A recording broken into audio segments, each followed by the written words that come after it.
Good morning, everyone.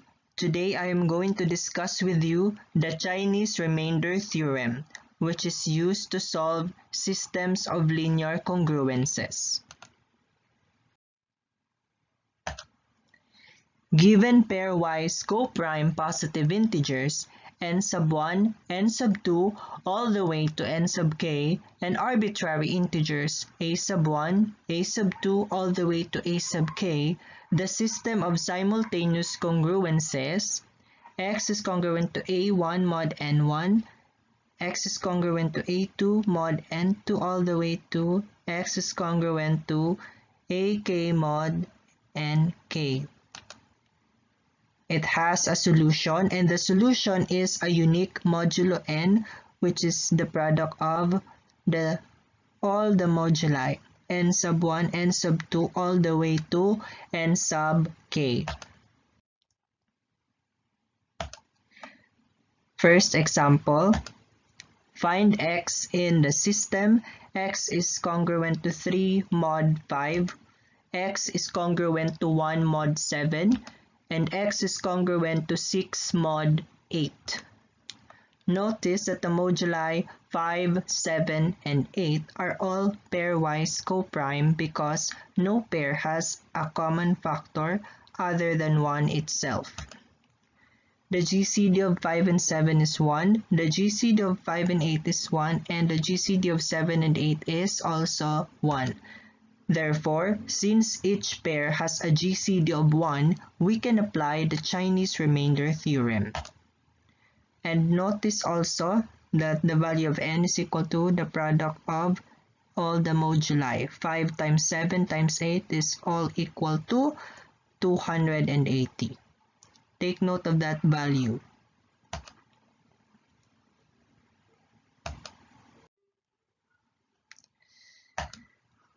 So now we need to construct a table and take note of the value of n, which is 280.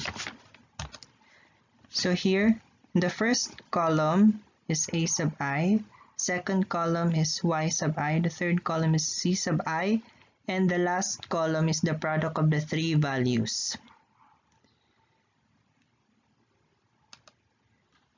This 3 came from this congruence 3 mod 5, 1 came from this congruence 1 mod 7, and 6 came from this congruence 6 mod 8.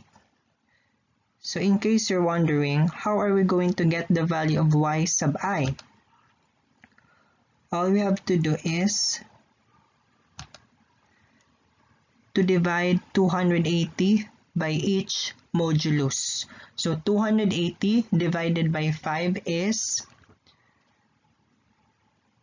equal to 56. Okay, 56. Next, 280 divided by 7 is equal to 40. Lastly, 280 divided by 8 is 35. So, in case you're wondering how to solve for y sub I, how to get this one? This is equal to n, the ratio n all over the little n sub I. Sorry for my This is letter I. This is not equal to 1. So again, 56 is, saan nanggaling tong 56? Dito sa 280 divided by 5. 56. 280 divided by 7, 40. 280 divided by 8, 35. Okay? To find z sub I, we have to solve for the congruence y sub I, z sub I is equal to 1, is congruent pala to, congruent to 1 mod n sub I. So, since alam na natin yung y sub I, substitute na lang natin dito sa formula. So, let's see. Yung unang value ng y sub I natin is 56. We have to multiply it by z sub I. So, in this case, since ito yung pinakaunang z, so z sub 1 to is congruent to 1 mod, wait lang, mod 5 pa din. Kasi yun yung n sub 1. Next, yung y sub 2 natin is 40.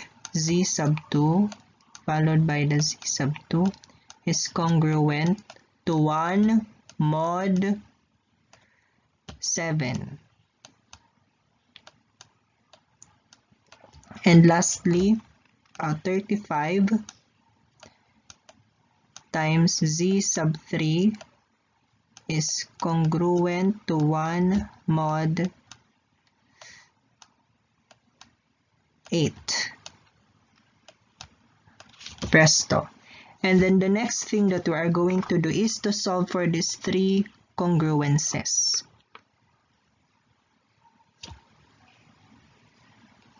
As you can notice, this is all in the form AX is congruent to B mod M. So this is a basic linear congruence. But this time, we are now going to solve for this whole system. Itong tatlong ito. How are we going to solve? We solve for each linear congruence. Ibig sabihin, isolve muna natin tong first, and then the second and the last linear congruence. So take note, the first is 56. Yan, 56 z sub 1 is congruent to 1 mod 5. So what are we going to do with this? We need to find a number in 1 mod 5 that is divisible by 56. Kasi ang 1 mod 5 is consist of many integers. So every time we, so starting from 1, here 1, we add 5. So 1 plus 5, 6, plus 5, plus 5, hanggang makaabot tayo sa isang particular number that is divisible by 56. So 56 is divisible by itself. Kasi 56 divided by 56 is equal to 1. So z sub 1 is congruent to 1 mod 5. So tatandaan mo tong first value ng z, that is equal to 1. Hindi kasama tong mod 5 kasi yung mod 5 na to, this is just an extension of the solution. But the actual value ng z, the first value is 1. Take note. So we now proceed to the next linear congruence. 40 z sub 2 is congruent to 1 mod 7. We need to find a number in 1 mod 7 that is divisible by 40. So ayan. So nagsimula tayo sa 1, then we add 7 every time we go to the right. So 1 plus 7, 8, plus 7, 15, plus 7, 22, and so on and so forth hanggang makaabot tayo sa particular number which is 120 na divisible by 40. So since 120 divided by 120 divided by 40 is equal to 3. Walang remainder. Therefore, we can say that z sub 2 is congruent to 3 mod 7. So, tatandaan nyo tong value ng 3. So, what is the first value ng z? Z sub 1 is 1.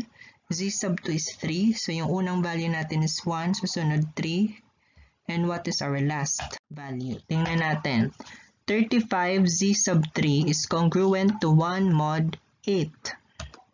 We need to find a number in 1 mod 8 that is divisible by 35. So, nagsimula tayo sa 1, then As usual, we add 8, 1 plus 8, 9 plus 8, etc., etc., until we find 105. So 105, is that divisible by 35? Yes. Tingnan natin. 105 divided by 35 is equal to 3. So z sub 3 is congruent to 3 mod 8. So kung naalala nyo, yung unang value ng z, 1, susunod 3, and then yung last natin is 3. So 1, 3, 3. Kasi yun yung ilalagay natin sa third column under the z sub I column ng ating table kanina. Let's see. Ayan. Yung previous table natin, nalagyan na natin yung first column, 316. It came from the original problem. And then yung y sub I natin, basically kulang to ng mga subscript. Ito, it should be a sub I. This should be y sub I. And this should be z sub I. And the last column is the product of the three values. A sub I times y sub I times z sub I. Okay, we're done. Now, if you can remember, the first value is 1 here. 1, 3, and 3. Gets? Z sub 1 itong 1. Z sub 2 is 3. And z sub 3 is also 3. So 1, 3, 3. Now, how are we going to find this last column? We need to get the product of the three values, a, y, and z. So 3 times 56 times 1 is 168. So we write here 168.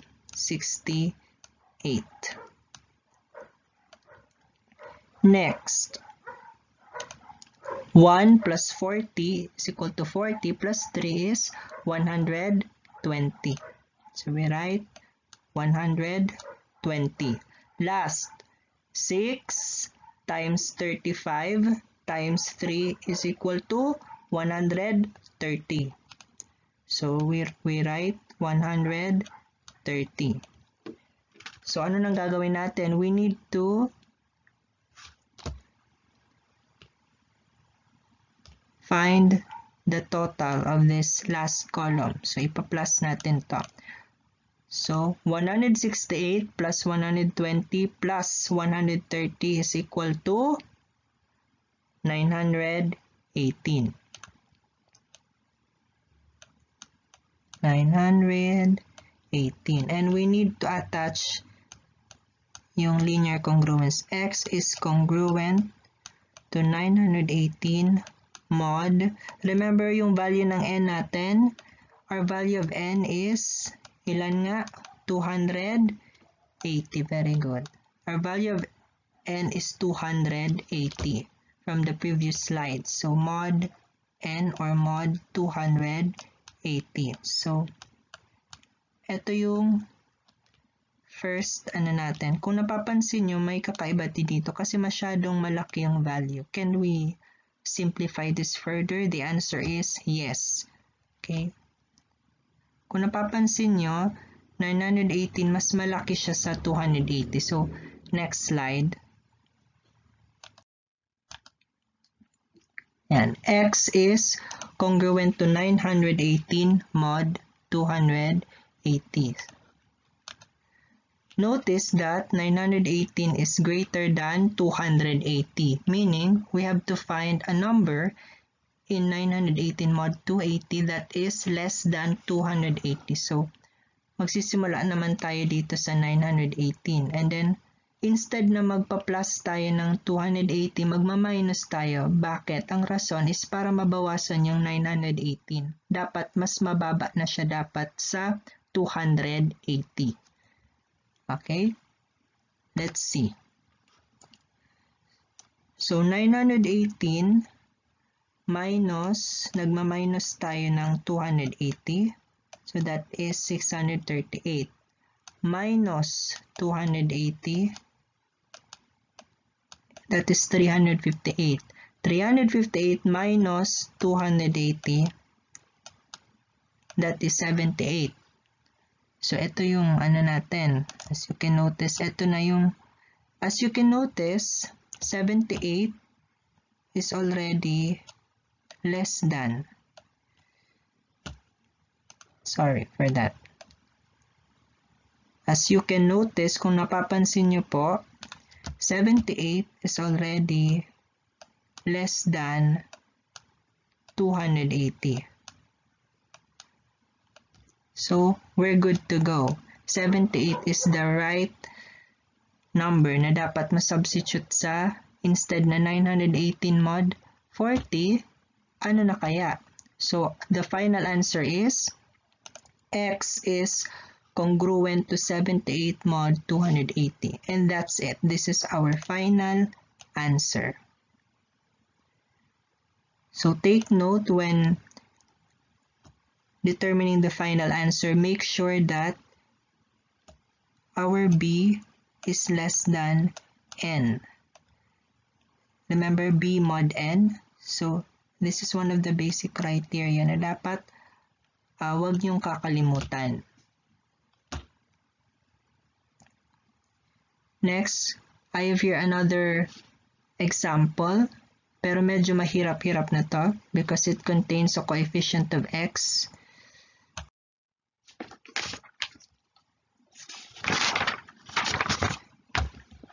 I have here,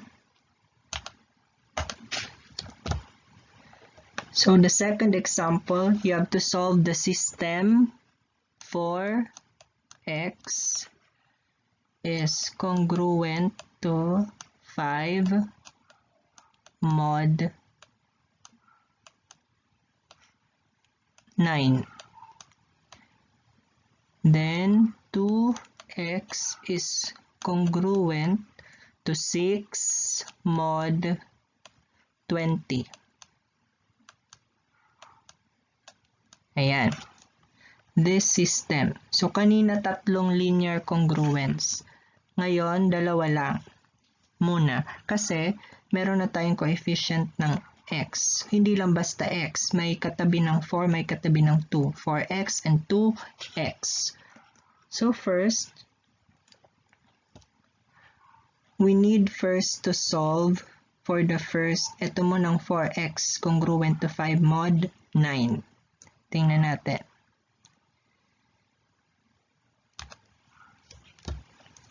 Ito muna.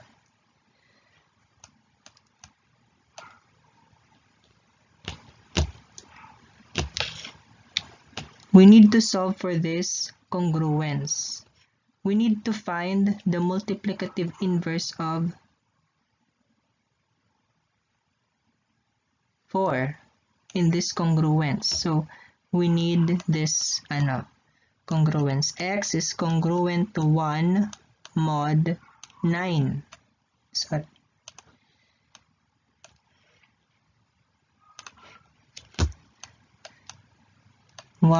Congruent to 1 mod 9.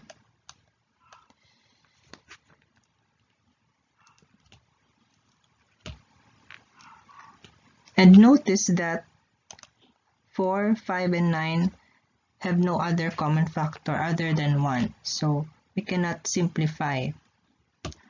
Unlike here na 2, 6, and 20, lahat sila even number. So, pwede siyang ma-divide by 2 later on. So, dito muna tayo sa first. So, here 1 mod 9. So, we need to find a certain number that is divisible by 4. Let's see. So, from 1 plus 9, we have 10, plus 9, 19, plus 9, 28. Is 28 divisible by 4? Yes. Because when you divide it by 4, the answer is 7. So, we need to multiply both sides by 7. So, it becomes x is congruent to 5 times 7 is 35. So 35 mod 9.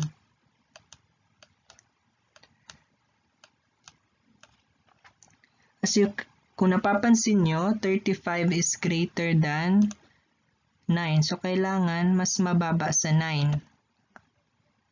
So, papalitan natin tong 35 ng number that is less than our modulus 9. So, let us see.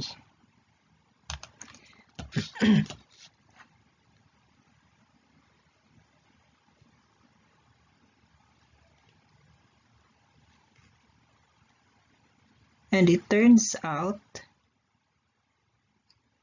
let's see, 35, we can reduce this to x is congruent to 8 mod 9.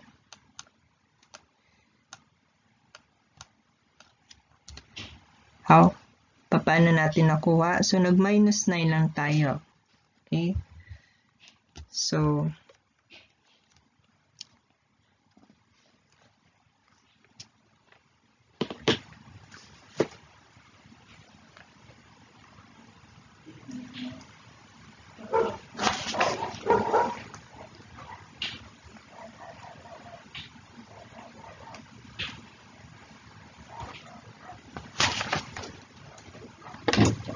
$35 minus 9 is equal to 26. 26 minus 9 is 17.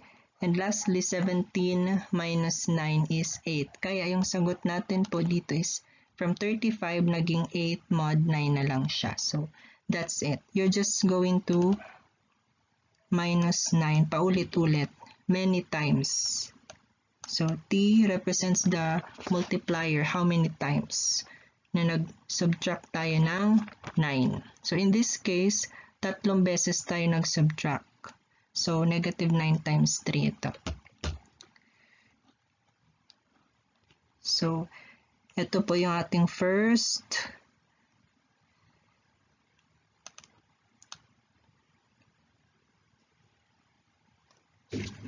final answer. Next, we proceed to the second one. This 2x is congruent to 6 mod 20. Kung napapansin nyo, they are all divisible. Each number is divisible by 2. So, kasi lahat sila even number. Let's see. 2x divided by 2 magiging x na lang. Congruent to 3 mod 20 over 2 is 10. So, is 3 less than 10? Yes, because there's no other way. Pag nag-minus 10 pa tayo, magiging negative 7. Negative na yon. So, that's hindi na yun nasa standard form. So, yes, eto na po yung ating another solution. So, next, we have to solve for this system. Kailangan ma-solve natin what yung value ng x dito. Okay? X is congruent to what? In mod. Kung papansin nyo, 10 times 9 is 90. Pero kailangan ma-express natin siya as 9 times 20 which is 180. So, ang final answer natin is x is congruent to a specific number, something, question mark, hindi pa natin alam, mod 180. Okay?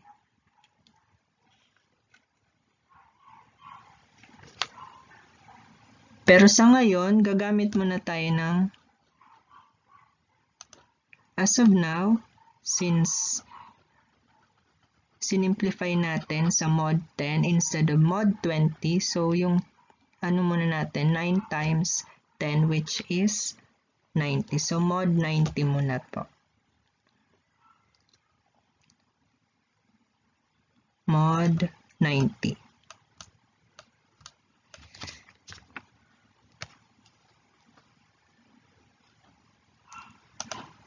Let's see. Let's clean up a bit. Okay.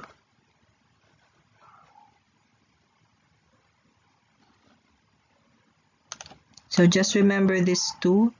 because ito yung gagamitin natin to solve for the value of x. So x is congruent to, yung unang ano natin is 8 mod 9.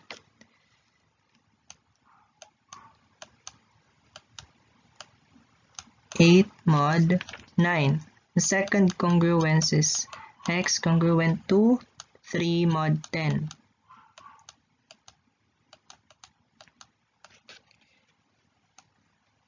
We need to solve for this congruence. As usual, we need to find the value of n, which is the product of this. 9 times 10 is 90 rather. And we need to construct a table. A 4-column table. A sub I. Second column is y sub I. Third column is z sub I. Last column is the product of this. A sub I, y sub I, and z sub I. Let's up a bit. Let's see.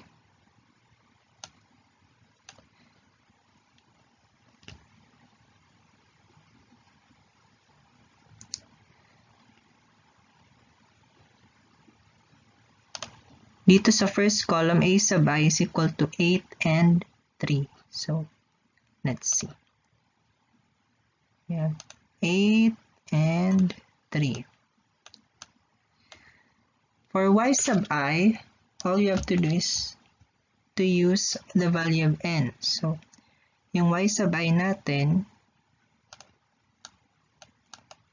first, y sub 1 first. Y sub 1 is equal to 90, the value of n, divided by the first modulus, which is 9. That is equal to 10. And y sub 2 is equal to 90, the value of n, divided by the second modulus, which is 10, which is 9. So, first value natin is 10 followed by 9. We have 10 followed by 9. Next, how are we going to determine this?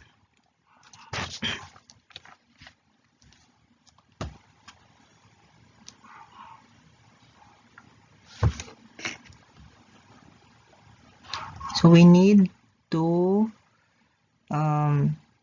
let's see, use this general formula. Y sub I, z sub I is congruent to 1 mod n sub I.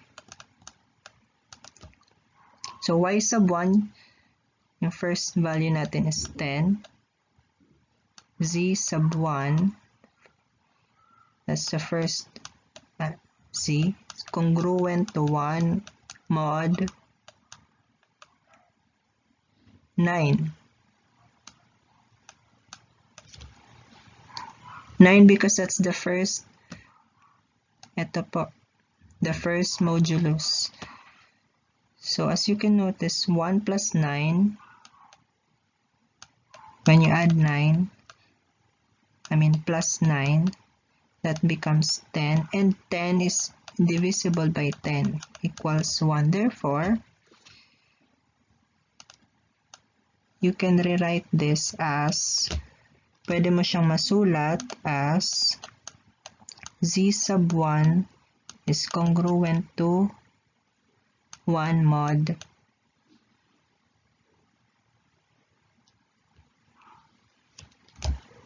9.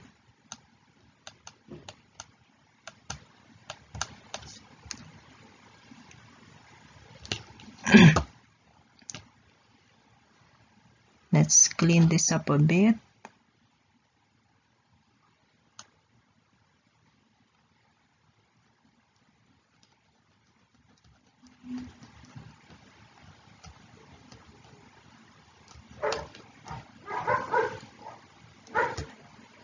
Next, we have,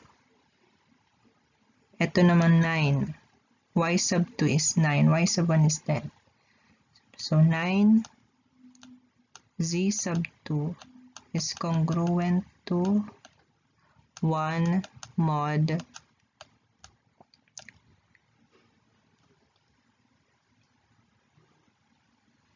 10.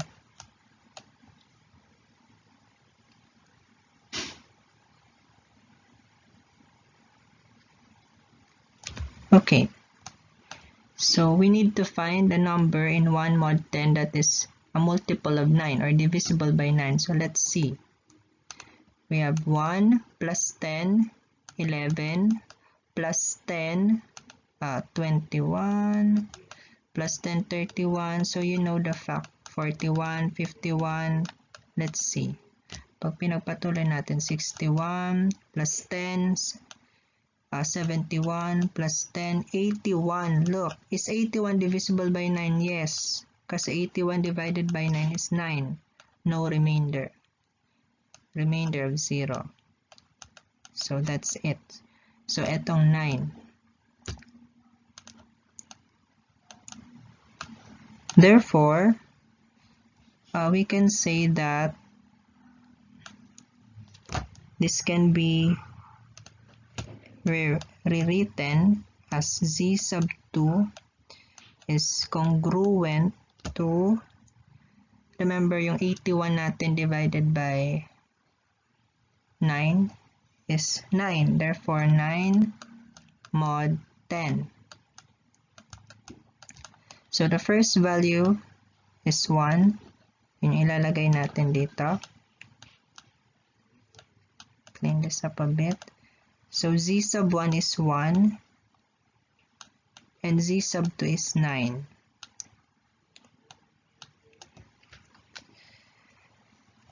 So, madali na lang siya. I-multiply mo na lang to.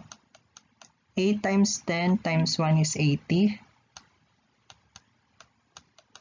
And 3 times 9 times 9 is 243.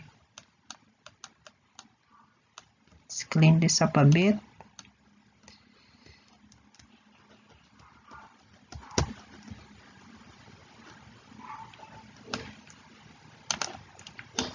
When you add this, 80 plus 243, the answer is 323. So don't forget to indicate x is congruent to 323 mod 90, because 9 times 10 is 90.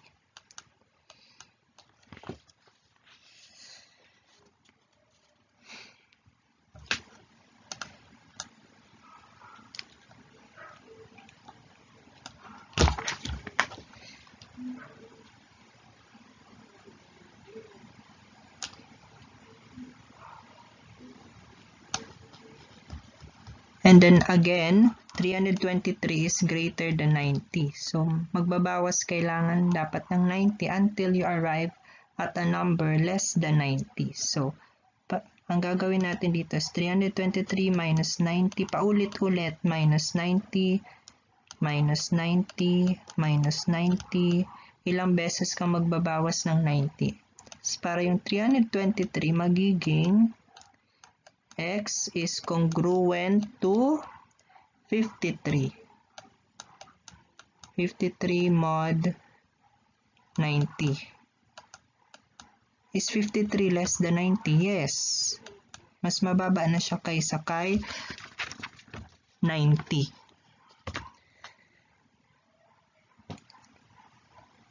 And take note, the original, yung original ano natin, original system kanina,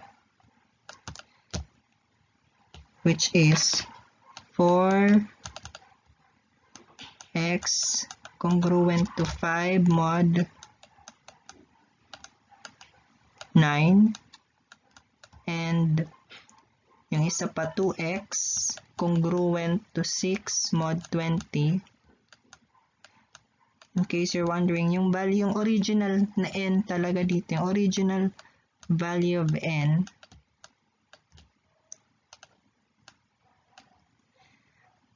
is equal to 9 times 20.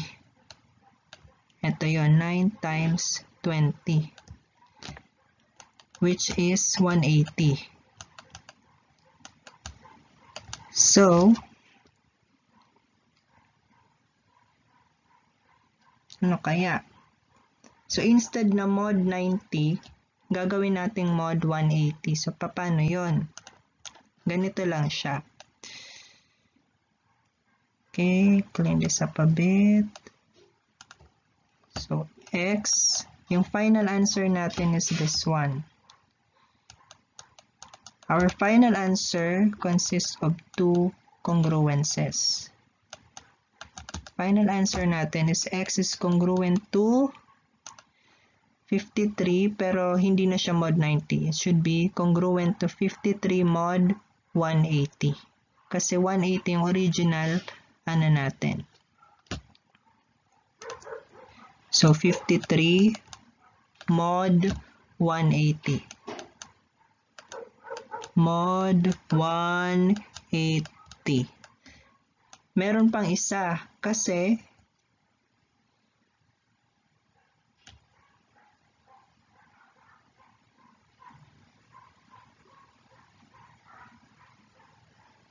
let's see.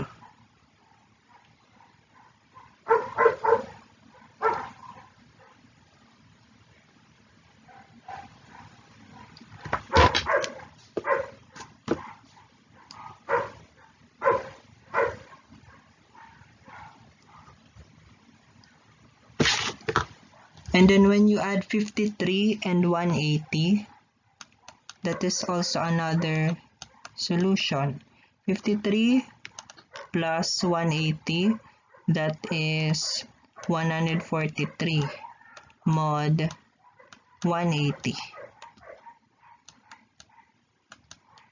So, bakit considered ano din to? Kasi nga, 143 is also less than 180. So, not just one, but we have two possible, pag nag-add pa tayo ng 143 plus 180, tingnan natin, 323. So, 143 plus 180, magiging na siyang 323. So, malaki na siya, greater than 180. So, itong dalawa lang yung accepted solutions. The final answer to this original system, yung kaninang binigay ko, na 4x congruent to 5 mod 9 and 2x congruent to 6 mod 20 is this one. X is congruent to 53 mod 180 and x is congruent to 143 mod 180.